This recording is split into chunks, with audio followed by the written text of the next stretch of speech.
I'm educational justice coach Lindsay Lyons, and here on the Time for Teachership podcast, we learn how to inspire educational innovation for racial and gender justice, design curricula grounded in student voice, and build capacity for shared leadership. I'm a former teacher leader turned instructional coach. I'm striving to live a life full of learning, running, baking, traveling, and parenting because we can be rockstar educators and be full human beings. If you're a principal, assistant superintendent, curriculum director, instructional coach, or teacher who enjoys nerding out about co-created curriculum with students, I made this show for you. Here we go.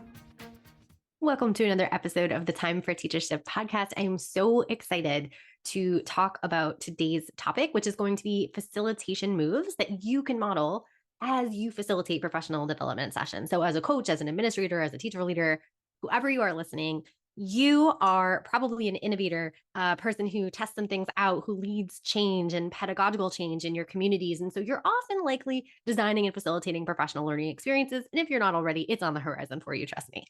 So this episode is going to help us think about the ways that teachers are going to really experience the awesome pedagogy that we want teachers to implement as learners in the PD space. And I'll give you some tips for how we can make that a possibility in addition to a laundry list of possible things to model for your teachers. Let's get into it. So in this episode, I really want to talk about the strategic way that we choose facilitation moves or pedagogical moves or strategies to use during a professional learning session that ultimately teachers can experience as learners and then be like, whoa, this was so awesome.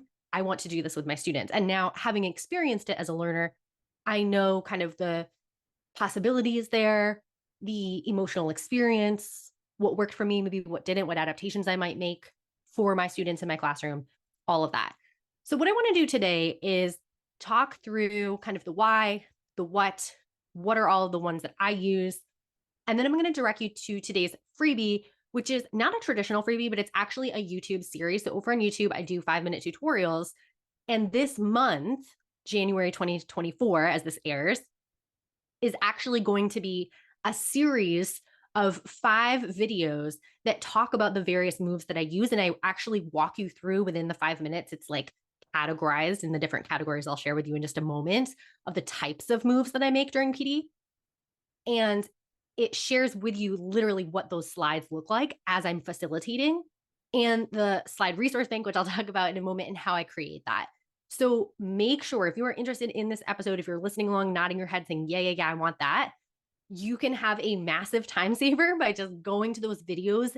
And within each video, not only do I walk you through the slide deck and show you what it could look like, I give you in the description to the video links for each of the categories that each video covers. So I'll get into all those categories and all the logistics in a minute, but I just wanted to name that is a really great supplemental resource or series of resources, honestly, to this episode. Okay, so let's get into the why. I was recently talking to Dr. Dawn Bentley, who is head of schools at RFK Community Alliance. She is an awesome leader, and she referenced triple track, which I had not heard of. This is an approach developed by Thinking Collaborative. And she was telling me about it, and I looked it up, and I'm like, oh, this is actually very much what I think about. And I specifically only think about maybe 2 of the tracks, but I think it's really interesting to have in mind as we design PD. Basically, in this approach, PD workshops are designed with 3 tracks in mind. Track 1 are like the actual strategies used in the session itself to support teachers' learning. Track 2 is thinking about applications for the strategies with other adult groups or tips for sharing them with other educators. And track 3 is applications for the strategies in classrooms with students. So teachers experience it and then they bring it into the classrooms with students. Today, we're really going to focus mostly on tracks 1 and tracks 3. Track 1 and 3. There we go. All right. So what I want to do now is tell you the specific categories of pedagogical moves, similar to how I think about protocol purposes. So if you've heard me talk before about the protocol purposes, I pull a lot of them from EL education. And I talk about how we often want to have, just 1 or 2 on hand ready to go for a particular purpose. So we'll typically have like text-based or discussion-based or individual work time or group norms or that kind of thing. So here, I'm going to separate them out a little bit differently, although you will see parallels to some of the things that we talk about in protocol purposes. And the first one is really the setup. So I think the setup to the PD is important for a number of reasons. One, you're typically having, especially if you're doing a short kind of after school session, you're typically having teachers transition into a different space. This is a space where they are now the learner, and maybe all day they were the center of attention and they were the ones who dictated what happened in the class. Different space, right? We also have a coming together of learners, typically, right, by grade or content area team or the whole staff, right? Also an opportunity for conversation, setting like the new group agreements. They haven't been in these groups for maybe a week or more. So there's a lot of things there, in addition to modeling things that we want either teachers to be aware of and cognizant of, or practicing with students. So there's a lot to this setup, in addition to the fact that some teachers may not want to be there, right? They have a lot of planning to do. Their time is precious. And so we need to set up the session in a way that brings people in and engages them in the learning, gives them a sense of what they're in for, and allows them a bit of co-creation. Like, how would you like this to go? What am I not thinking about as I'm sharing the agenda? I'm sharing the community agreements that we've laid out before. Like, where can we find space for learner voice? And in this sense, I mean teacher voice in this space. So these are all kind of the considerations. That's a lot to consider. That's a heavy lift. And we don't want to take too much time during the setup because then we don't get to the actual content. So how do we balance all of that? Typically, my arc of a setup is I will open with a land acknowledgement. So I share native-land.ca as an opportunity for teachers to explore independently, learn more about the land they occupy, have historically lived on and occupied, maybe where they traveled to. Also think about ways that they might use that with students. I then talk about, and I'm experimenting with this. This is newer this year in 2023, I should say it's new. And then 2024, it'll be kind of like the second year I'm trying this out. But a recognition of my intellectual ancestors and contemporaries. So as a presenter saying like, I am not the person who holds knowledge, right? That's just not my pedagogical style. That is not factually accurate. These are all the folks I've learned from, I'm in learning communities with currently, I'm consistently learning from, even if I don't know them personally, I'm learning from reading their books or listening to their podcasts or whatever. I'm in a community of learners and I'm constantly evolving and growing, right? And just kind of acknowledging that, I think is important. Then I start with an opening activity. Typically, I will use something that is an engager to the session. So it might be like, we're creating units today. So like, what was a unit you loved as a student, right? Or maybe we want to practice, maybe our community-wide goal is that we want to use more asset-based language this year. So we might practice using asset-based language on ourselves or a member of our team and our staff. And we might do this using a scaffold that we can also use with students, such as values in action. The values in action researchers are positive psychologists who came up with all of these traits. They are wonderful. I have shared numerous times about them before on the podcast and have great stuff to share about them and a resource as well. If you'd like it, you can reach out. Then I list the learning targets. Here's what we're learning today. And lately I've been kind of experimenting with this idea of like, here's what we're going to create today. So sometimes I feel like there is this, I don't know, we attend PD and then it's like the book on the shelf and the book stays on the shelf. So we took the notes, we have the binder, whatever, it's on the shelf 5 years later. We never implemented it into what we do day to day because it just stayed a binder, right? Like we weren't given space to create in the moment that we were learning and apply it immediately into something that we could use in our class the next day. So I like to design PD with those activities in mind. And so we might actually list out the learning targets as like, not I will know or I will be able to. It's like, no, I will have created by the end of today. I will create this, right? And it might be one thing, it might be several things. And then I think I was going to say the next thing is to share and get consensus for collective agreements. I actually would practice the consensus process, or at least like a thumbs up, thumbs down, or like any objections, kind of like a wedding simulation, like stand up if you object, right? Like something like that for the learning targets as well, because sometimes someone will say like, well, actually within this umbrella topic, I think we should do X, Y, Z. And that's different. Or I see you have X, but not Y, right? On this learning target list. Or is that part of a series? Are we going to do that later? Are we just omitting it, right? Like what's the rationale? And you can kind of have a conversation there. But if we get consensus on the learning targets, then we have this like momentum moving forward. And then finally, we might be doing something that requires group work or discussion or high emotion topics, right? And it's important to have a reminder. Ideally, we've co-created these from day one. But if you haven't, important to get consensus for the collective agreements of how we will engage with one another in this journey. I think that's really important. So I usually use FIST to 5 as my consensus protocol. Again, use yours, but if you have this setup of like every time we are going to share the same slide with the same agreements that we came up with day one, we will invite people to edit. If like something has arisen, something happened last meeting, we want to change something, but we always have these slides that we just remind people of. We don't need to spend a ton of time on them, right? Unless something major has happened, unless a major conflict has happened, we need to adjust them, whatever. But we do have them, and that's part of our setup. Okay, then throughout the session, I like to have moves to personalize. So just one option, I'm just going to share one thing here with you because there's so many things that we could do. But I like using win time or what I need time with adults because I think it's also great to use with students. And I give the following options. So I will typically have this in partnership with like a choice board. And so I will say one option is you can explore the choice board. Now with the choice board, I like to give various content subspecializations. So if we're learning about something like curriculum design, I might have someone who's like a brand new teacher. They're very overwhelmed and it's like, here's how to unpack a standard. And now I might have, here's how to unpack a standard. Here's an example of like a standard unpacked. Here is a video walkthrough of my think aloud of unpacking a standard. Here is a standard with a prompt for like asking you some questions about it. And then you unpack your own standards. So it's like an activity. There's different modalities as well as various content subspecialization. So that's one content subspecialization and all the modalities that could go with it. I may then share different subspecializations for content areas, such as we're making a great project question or essential question, whatever you call it at your school.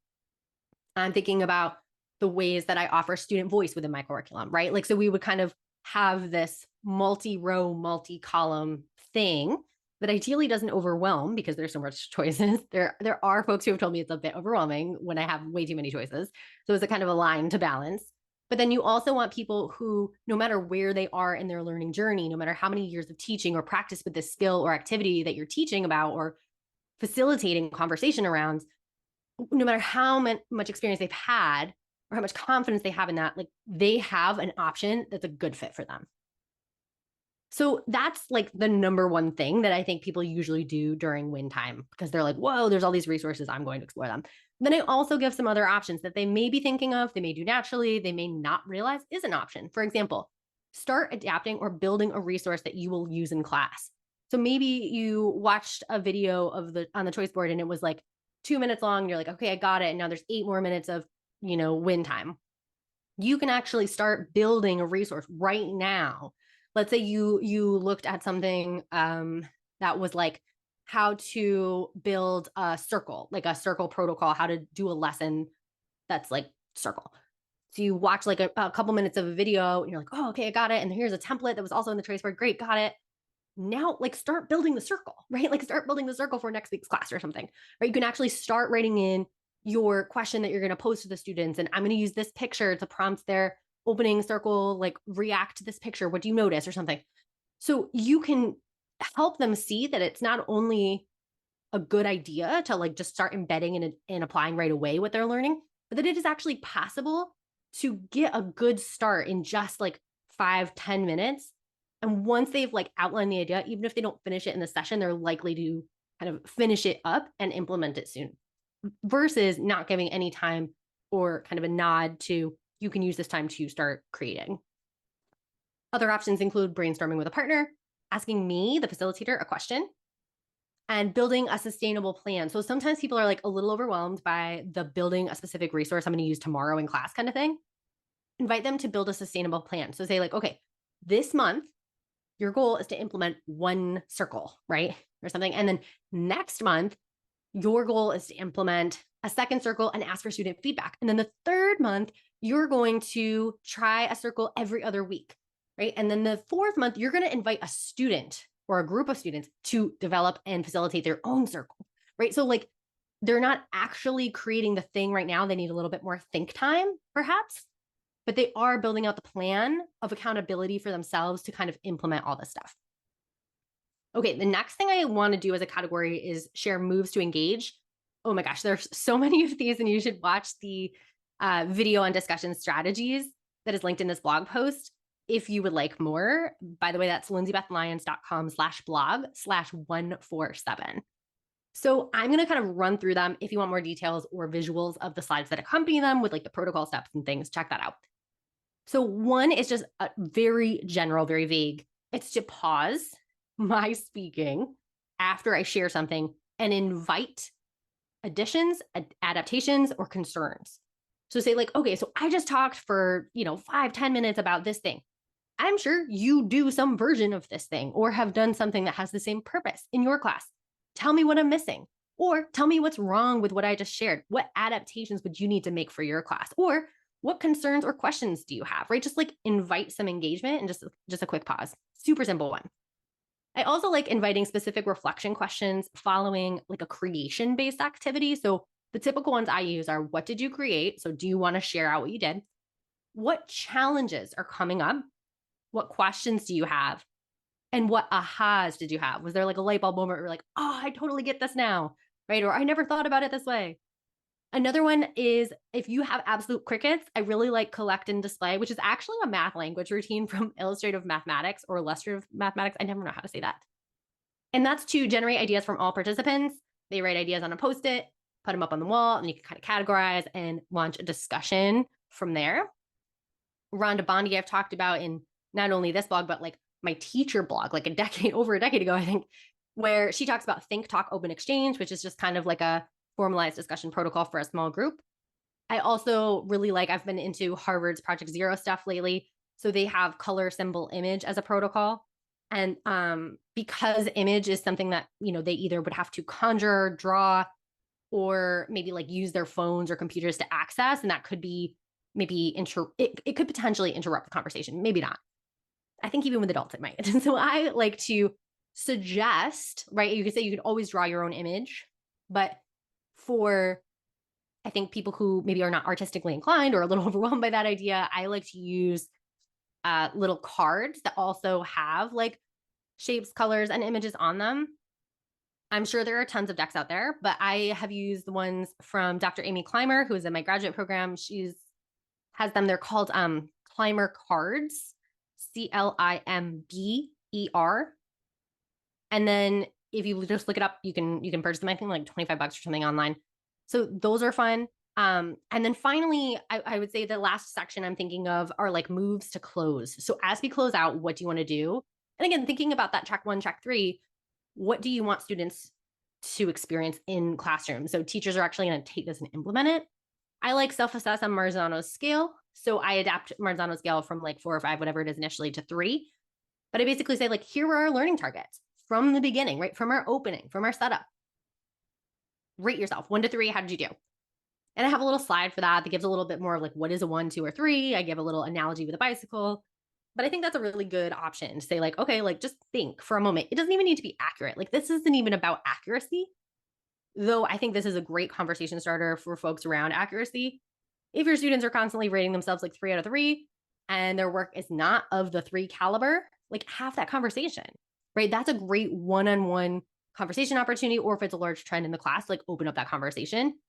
The goal here isn't necessarily accurate self-assessment. I think that's maybe a long-term goal. The goal here is actually just to say, pause and think, did you do this today? Do you have a better sense today of what you learned?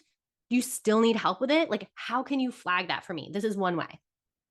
Another move to close, I will usually invite folks to design and share their next action step. So again, are we going to implement? Hopefully we are. To make that a little bit more possible, I'll say like, name one thing that you are going to do. Like accountability partner, share it with somebody.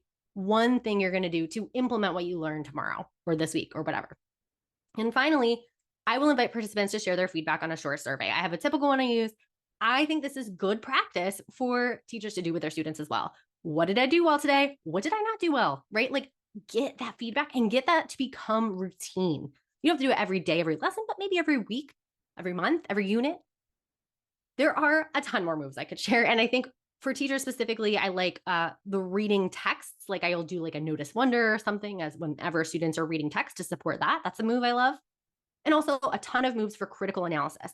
It's really hard for students to do analysis well, and specifically to be critical of oppressive power structures. And I think it is really great to have some moves ready to go, some slides ready to go when you're having conversations like that. So there are videos on those. So again, check out the blog post, lindsaybethlyons.com/blog/147. Check out the entire series of YouTube videos that walk you through all the slides for all these different purposes and categories. My final tip is that I would create, and I would have teachers create this too. You can kind of model, tell teachers that you do this for yourself, and then they can naturally be like, oh, that's a great idea, I'm going to do it. Or you could be like, hey, this is a great idea, you should do this. But create a common slides resource bank of the moves or the slides that you regularly use or aspire to use. Maybe you haven't used them yet, but you want to, and categorize them under all those categories or your own categories. That way, when you're planning, you just pull the ones you need over, right? So you don't need to create from scratch every time. You just pull what you need. Oh, I need an engagement strategy. Oh, here's 5 that I love. Let me pull this one for this group, right? Go ahead, implement these ideas, check out the blog posts, check out all the accompanying YouTube videos and tutorials within those videos, grab those links, take the slides, use them on their own, adapt them. It's going to be great. Let me know how it goes for you. If you like this episode, I bet you'll be just as jazzed as I am about my coaching program for increasing student-led discussions in your school. Shane Safir and Jamila Dugan talk about a pedagogy of student voice in their book, Street Data. They say students should be talking for 75% of class time. Do students in your school talk for 75% of each class period? I would love for you to walk into any classroom in your community and see this in action. If you're smiling to yourself as you listen right now, grab 20 minutes on my calendar to brainstorm how I can help you make this big dream a reality. I'll help you build a comprehensive plan from full-day trainings and discussion protocols like Circle and Socratic Seminar to follow-up classroom visits where I can plan, witness, and debrief discussion-based lessons with your teachers. Sign up for a nerdy, no-strings-attached brainstorm call at lindsaybethlyons.com/contact. Until next time, leaders, think big, act brave, and be your best self. This podcast is a proud member of the Teach Better Podcast Network. Better today, better tomorrow, and the podcast to get you there. Explore more podcasts at teachbetter.com/podcasts, and we'll see you at the next episode.